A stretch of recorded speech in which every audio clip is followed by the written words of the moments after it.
अस्सलाम वालेकुम वरहमतुल्लाहि वबरकातुहू।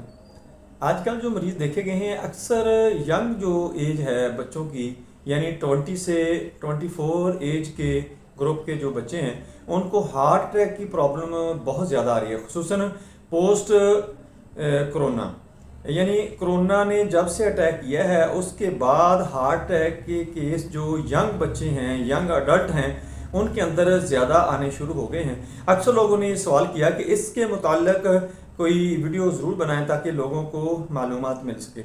आज मेरा यही टॉपिक होगा, पूरी वीडियो देखें, आपको बहुत ही मालूमात इससे मिलेंगी, आप इससे बहुत ज़्यादा फ़ायदा उठा सकते हैं कि हार्ट अटैक की सिम्टम्स क्या हैं, इनको कैसे मैनेज किया जा सकता है, इसके लिए टेस्ट कौन से करवाने चाहिए और इसकी मेडिसिन कौन सी हो सकती है जो आपको उसी वक्त रिलीफ दे सकती है। दोस्तों, मैं हूं डॉक्टर हाफिज रंजन, आप देख रहे हैं यूट्यूब चैनल। मेरा आज का जो मौजू है वो है हार्ट अटैक सिम्टम